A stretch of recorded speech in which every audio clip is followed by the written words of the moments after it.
Today on the show, we talk about it. That's what we're going to talk about. What? All this and more on What the Hell Did We Just Watch? We all float down here. I saw something. There was this clown. Yeah, I saw him too. Look, it's all connected by the sewers. That's where it lives.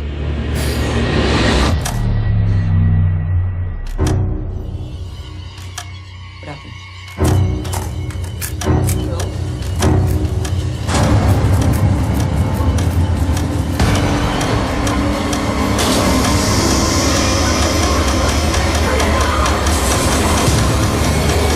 The cops let him go, smart guy. Because obviously they don't watch enough movies. This is standard horror movie stuff. Prom Night Revisited, man. Yeah? Why would he want to kill his own girlfriend? There's always some stupid bullshit reason to kill your girlfriend. That's the beauty of it all. Simplicity. Besides, if it gets too complicated, you lose your target audience. Well, I think it's her father. Why can't they find her pops, man? Because he's probably dead. His body will come popping up in the last reel somewhere. Eyes gouged out, fingers cut off, teeth knocked out. See, the police are always off track with this shit. If they watch Prom Night, they'd save time. There's a formula to it. A very simple formula. Everybody's a suspect. Welcome to another episode of What the Hell Did We Just Watch? I'm your host, L'Emotional Lou, and this is the show that helps spread TV and movie awareness. How's everyone doing this week? I hope everyone had a great time. I hope everybody's having a great summer. Now, what I wanted to get into today was the It Factor. That film, It. Stephen King's It. I have not been this excited to see a horror film in a very, very, very long time. So without further ado, let's just talk about it. Can't really say that in a sentence like that. Let's talk about It.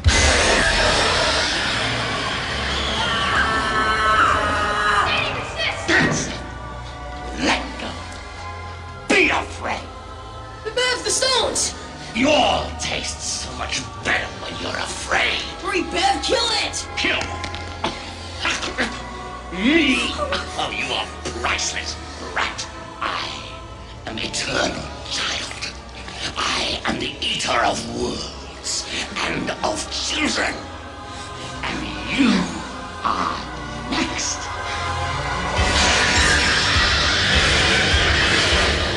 This is better acid, you slime! Now, what I really wanted to get into in terms of It, Stephen King's It, is actually the entire kind of like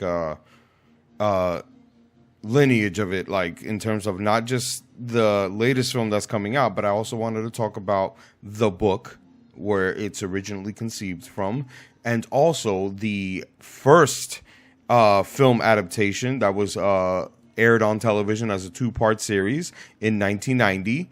And I also want to talk about the remake that's coming out in September.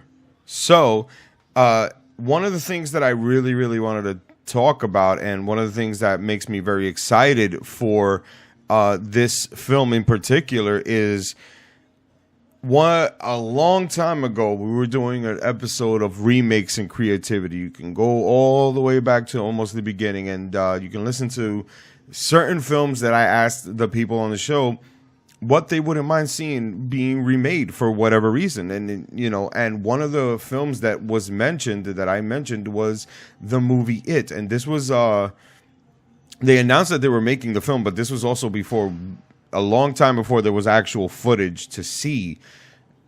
And I said, Stephen King's It deserves to be remade. And some people are frowning upon that. I know some people that was like, oh no, it doesn't. I'm like, but why? The only thing that we have is a TV movie. And with a TV movie, you're so limited. Now, I'm not taking away any kind of like reaction or criticism towards the film. I did like it, but I also know that it didn't age very well. One, two, the second half of the film is not as strong as the first half of the film. Three, it was fucking for television, bro. It was for television. It's not the same fucking thing. You know what I mean? People need to separate themselves with that. You can only go so far making something, that's a horror genre and it be for television. There's not going to be, much things to talk about, and I'll get to tell you why you're so fucking limited with it. Obviously you can't curse, you can't show any gory stuff. That's the easy stuff. We know that you can't go there with television. Even as good as how television is now, you still can't go there. You still can't go to certain places. It won't allow you because, FCC and regulations and all that. TV doesn't go there, But you're going to tell me and that was like my sole like defense for it. It's a TV fucking movie. You're going to tell me that there's a bigger shoe to fill, for that. It doesn't matter about performances and how awesome the kids were and all this and that. It's still not a perfect film. It was not a perfect film then, and it's not a perfect film now. Most people, when they think about that movie, they think about the parts when they were kids, not when they're adults, and there's certain things that just didn't work well. It didn't work very well, and the chemistry between the adults are not as good with the kids, So this deserves to be remade, on that standard alone. And then some people started kind of like agreeing with me and kind of seeing what they were meaning, you know what I mean? And, and I was very happy that they were on my side. Some people probably still weren't at the time on my side until the trailer came out. And if you know me, the people that know me, they know that I'm the kind of person that will tell you that my favorite film genre is horror.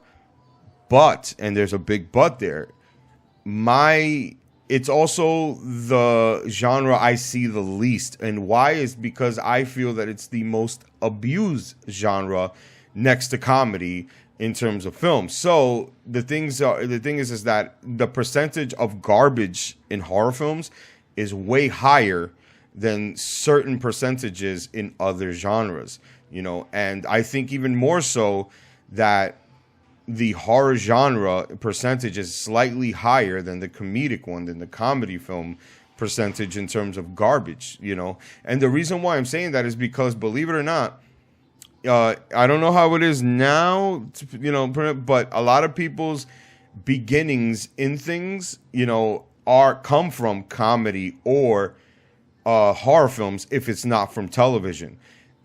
Johnny Depp being one of those people that started out in a horror film, which was A Nightmare on Elm Street. And obviously he doesn't make horror films anymore. It's the gateway drug, basically. It's the gateway film to get you into Hollywood if they feel that you are worth it, if you can stretch your legs out. Because Johnny Depp is not known for his horror movie, criteria. That's just not the way that he's known for. He's known for his dramatic films, his dramas, and then not to mention Jack Sparrow, but that's more on the comedic side. But it's a big film. It's a multi-million-dollar budget film. So he's known to be an A-list actor that creates a whole bunch of, A-list films. To some dismay, they're not very A-listy, but he is a very high-priced person.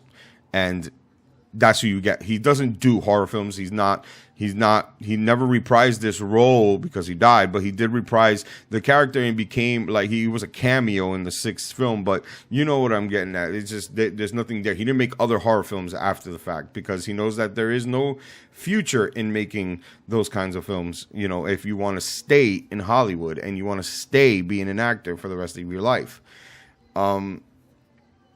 One of the things that, when it comes to the horror genre, like I said, I mostly follow writers and directors. That's how I determine how I like a horror film and how I like how my horror films to be made.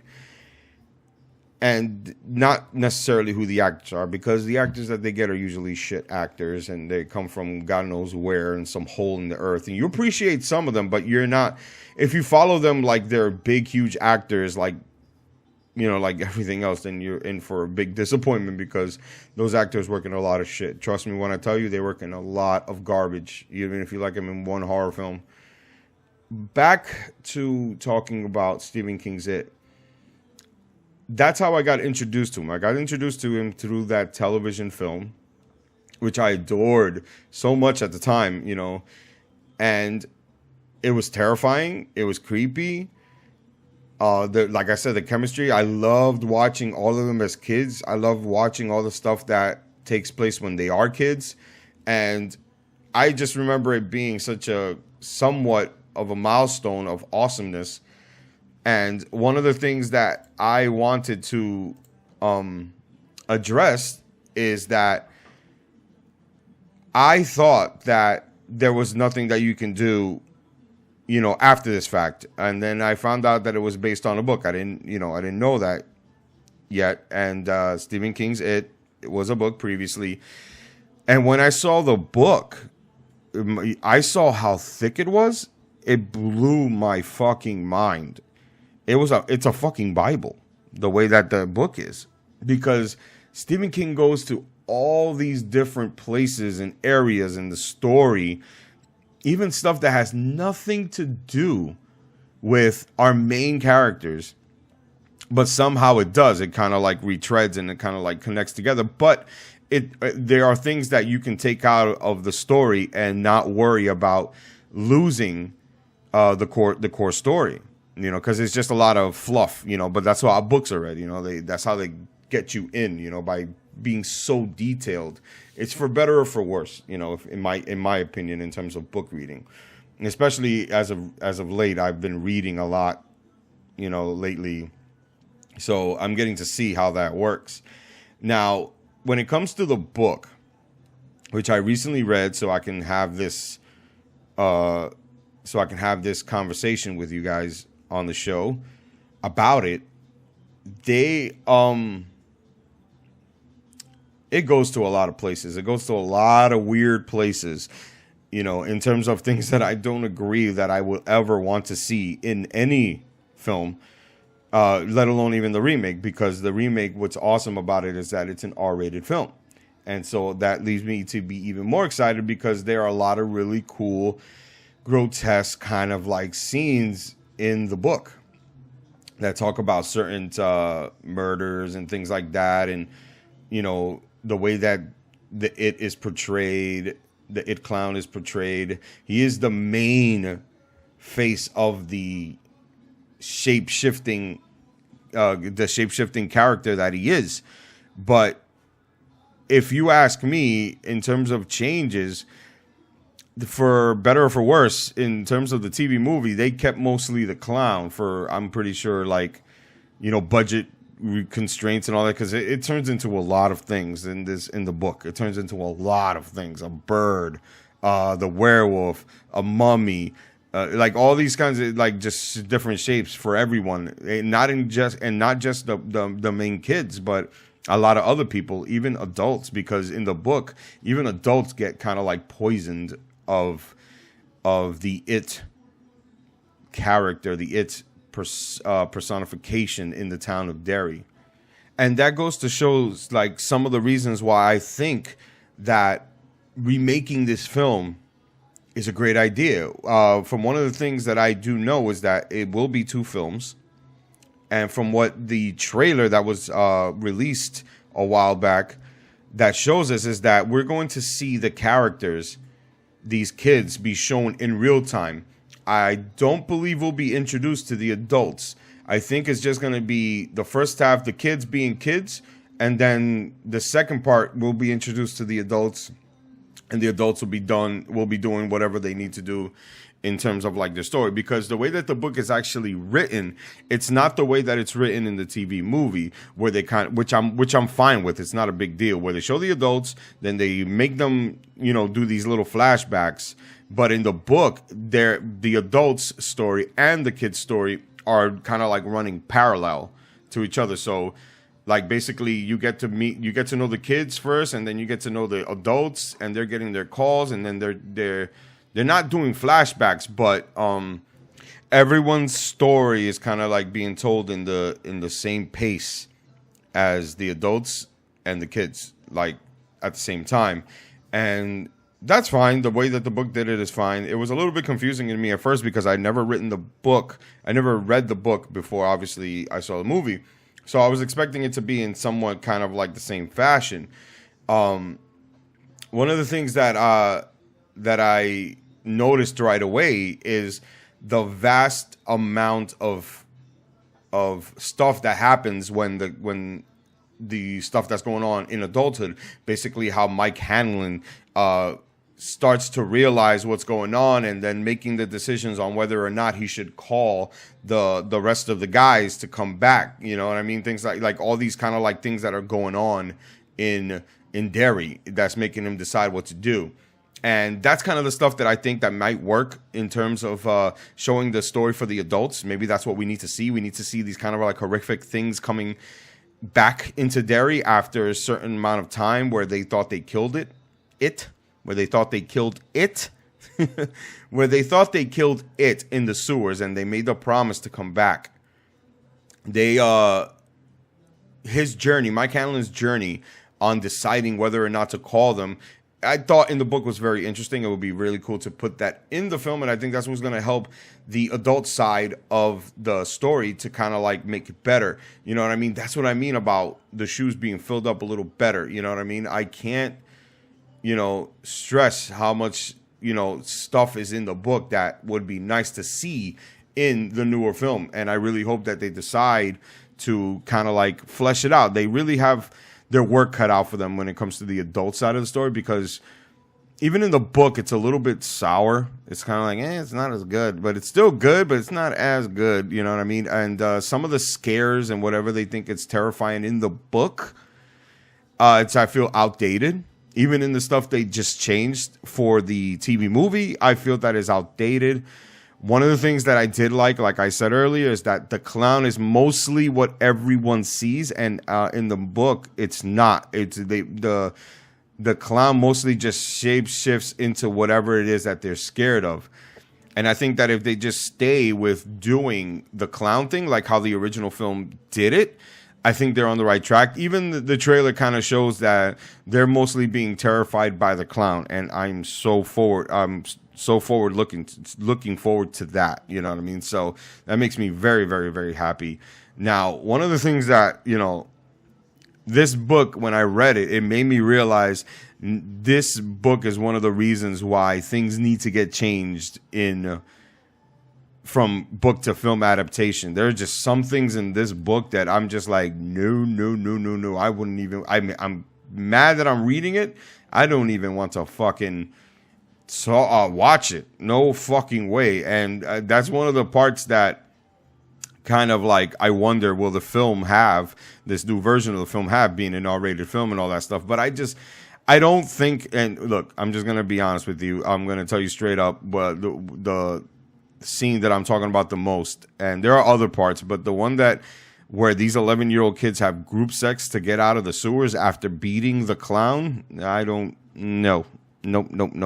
I do not need to see that. I don't need to see kids having sex, with one girl. Like, you got freaking 6 boys gang banging one girl, and Stephen King is weird when it comes to that. I have no idea why he even thought that would be the best thing to do, or why it would be the best route to take. I understand what it accomplished, but it doesn't mean that it was a good idea. There are other ways to accomplish that. The TV movie proved that they can accomplish that without having to gross people out. You know what I mean? Scaring people doesn't mean that you should gross them out, especially not with preteens having sex and and doing that god awful part of the book. One of the things that I do like is that the characters in the book as kids, I think they're much better in the book in terms of the relationships they have. I do love the way that it is in the TV movie, but there's this kind of like sense of togetherness in the book.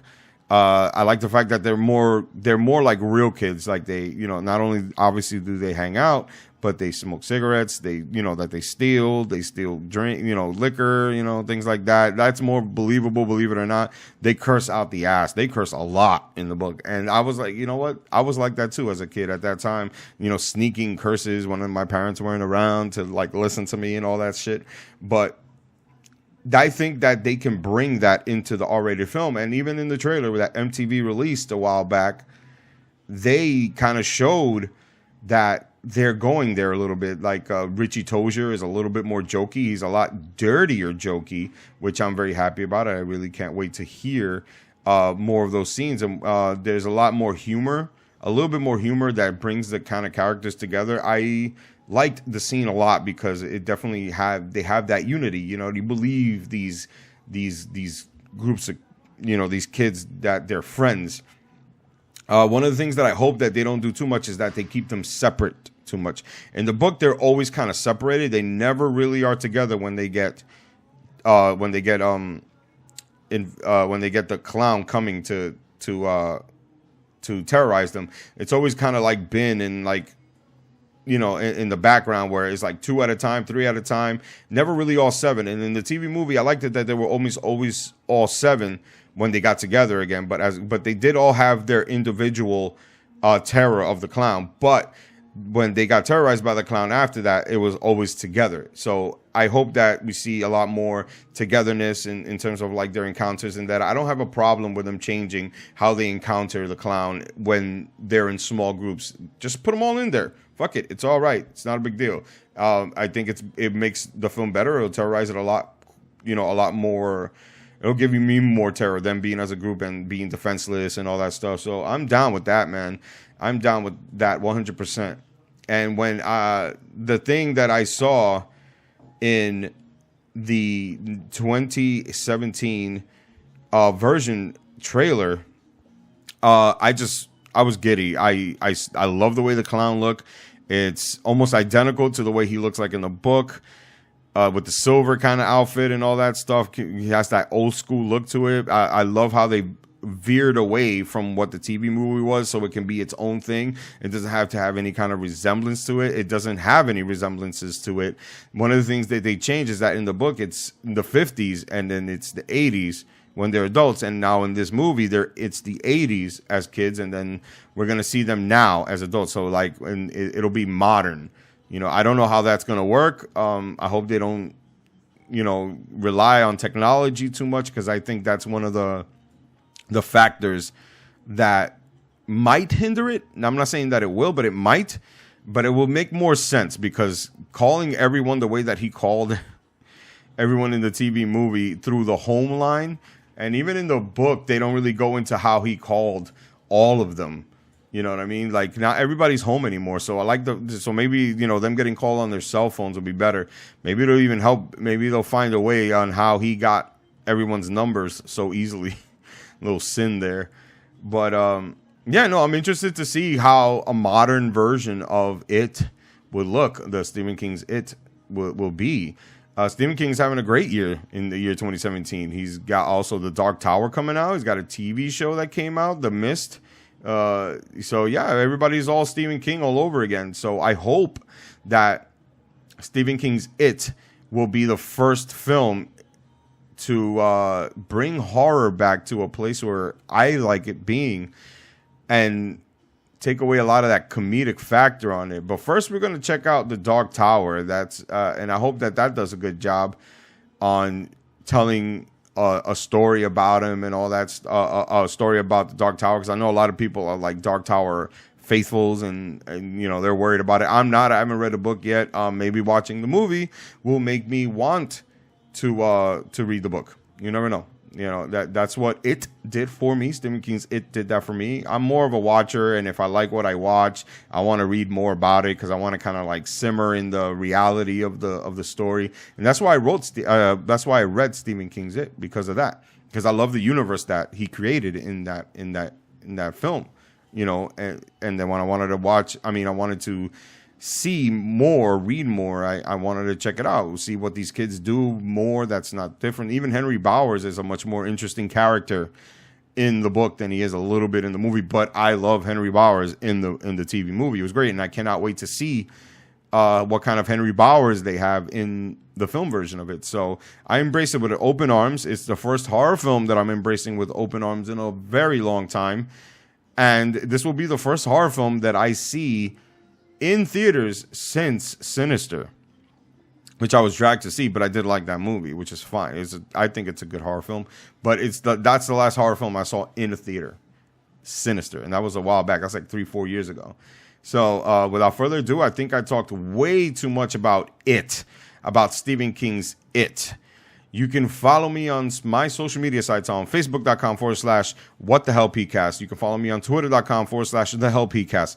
Instagram.com/WhatTheHellPcast. You can follow me on SoundCloud and on YouTube. And you can just do on the search engine, what the hell did we just watch? You can listen to me anywhere you want. I should be on Podbean, Podbase, Stitcher Radio, all that stuff. Whatever is the way that you listen to your podcast, and this is Lumotional Lou, the professional appreciator, with just one little hint of message. They all float down here. Trust me, they all float. And it's been Lumotional. Bill, if you'll come with me, you'll float too. You'll float too. You'll float too. You'll float too. You'll float too.